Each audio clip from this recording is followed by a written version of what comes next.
Hello बच्चों, let's see this question and here this question say describe the altitude zone of vegetation in the mountainous region। Question आपसे बोल रहा है कि mountainous region में किस तरीके का एल्टीट्यूड जोन पाया जाता है, वो आपको बताना है वेजिटेशन का। अब एल्टीट्यूड जोन क्या होता है वो भी मैं आपको बताऊंगी आगे। नेक्स्ट है आपका क्वेश्चन को कुछ इस तरीके से भी पूछा जा सकता है, the mountainous region of India exhibits a succession of natural vegetation belt from tropical to tundra type, all comprised into an altitude of 6 km or so. Elaborate the above statement with 4 example from the different altitude belt। देखो ये question ना बहुत घुमा के दिया हुआ है, लेकिन बात यही पूछ रहा है कि किस तरीके से एक हिली एरिया में, एक माउंटेनियस रीजन में एल्टीट्यूड बेस पे अलग अलग तरीके के अलग अलग जोन पे नेचुरल वेजिटेशन पाए जाते हैं। आपको कोई 4 जोन बताने हैं। क्वेश्चन को आगे कुछ इस तरीके से भी पूछा जा सकता है, describe the major vegetation zone of the Himalayan region. Himalayan region का जो माउंटेनियस एरिया होता है वहाँ पर कौन कौन से मेजर वेजिटेशन जोन होते हैं वो एक्सप्लेन कीजिए।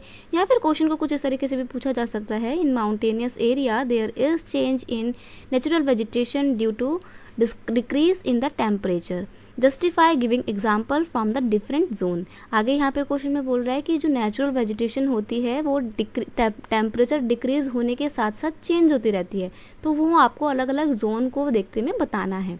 तो सिंपल सी बात है, आपको अलग अलग जोन में, एल्टीट्यूड जोन में नेचुरल वेजिटेशन बतानी है। अब आपको मैं बता देती हूँ कि ये क्या होता है एल्टीट्यूड जोन।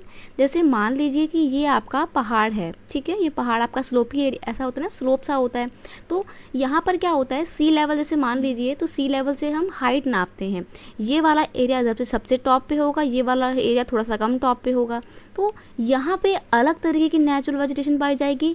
थोड़ा सा और ऊंचाई पे जाओगे तो अलग तरीके की नेचुरल वेजिटेशन पाई जाएगी, और ऊपर जाओगे तो और अलग तरीके की नेचुरल वेजिटेशन पाई जाएगी, और जब तुम सबसे ऊपर जाओगे तो वहाँ पे तुम्हारे को बिल्कुल अलग तरीके की नेचुरल वेजिटेशन पाई जाएगी। ज़्यादातर यहाँ पर टुंड्रा वेजिटेशन पाई जाती हैं, ठीक है, सबसे ऊपर, क्योंकि यहाँ पे घने पेड़ नहीं होते हैं।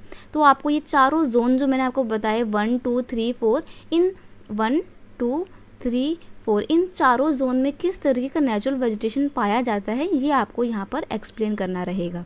आई होप आप क्वेश्चन अच्छे से समझ गए होंगे। अब now let's move to the answer of this question. यहाँ पे क्वेश्चन का की कॉन्सेप्ट है natural vegetation zone of the Himalayan region. Himalayan region में नेचुरल वेजिटेशन के अलग अलग जोन। तो सबसे पहला जोन क्या है, in the foot hill area tropical deciduous forest like sal is most important species of commercial significance. देखो जो यहाँ पे सबसे नीचे का एरिया होता है जिसको फुट हिल बोलते हैं, फुट हिल एरिया बोलते हैं, यहाँ पर ट्रॉपिकल डेसिडियस फॉरेस्ट पाए जाते हैं। और इन ट्रॉपिकल डेसिडियस फॉरेस्ट का साल जो पेड़ है, साल नाम का जो पेड़ है, वो सबसे ज़्यादा कमर्शियली सिग्निफिकेंस वाला पेड़ होता है। नेक्स्ट आपका सेकेंड जोन क्या है, the zone with altitude 1000 to 2000 metre, यानी कि समुद्र के लेवल से, सी लेवल से 1000 से 2000 लेवल ऊपर की ओर में आपका क्या होता है, एवरग्रीन फॉरेस्ट का आपका जोन होता है। यहाँ पे बारिश बहुत अच्छी होती है, पेड़ पौधे बड़े घने होते हैं। आगे हम थोड़ा सा और ऊंचाई पर जाते हैं, the zone between 1500 to 3000 metre include the pine, silver, fir and cypress. जो सबसे और ऊपर का जोन है, यहाँ पर कैसे पेड़ पाए जाते हैं, आपको पाइन का पेड़ मिल जाएगा, सिल्वर मिल जाएगा, फर मिल जाएगा, सेप्रस मिल जाएगा, यानी कि माउंटेनियस फॉरेस्ट आपको यहाँ पर देखने को मिलता है।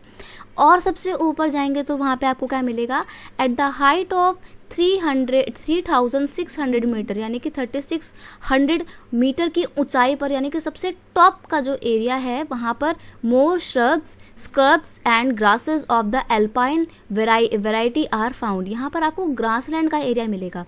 ग्रासलैंड के एरिया को टुंड्रा जोन भी बोलते हैं, ऐसा इसलिए क्योंकि यहाँ पर ना बहुत बड़े घने जंगल नहीं पाए जाते हैं, क्योंकि ऑक्सीजन की कमी होती है ना सबसे ऊपर वाले एरिया में। तो वहाँ पे जब ऑक्सीजन की कमी होती है, ठंड बहुत ज़्यादा होती है, तो पेड़ों की हाइट बहुत ज़्यादा नहीं होती है, पेड़ छोटे पाए जाते हैं, और ज़्यादातर ग्रास लैंड पाया जाता है, जो कि टुंड्रा वेजिटेशन की बहुत सिग्निफिकेंट कैरेक्टरिस्टिक है। तो सबसे टॉप पर आपका टुंड्रा वेजिटेशन पाया जाता है। तो इस तरीके से आपने देखा ना हमने कि कैसे एल्टीट्यूड के बेस पे अलग अलग जोन पाए जाते हैं माउंटेनियस एरिया में। I hope you understand it well. Best of luck.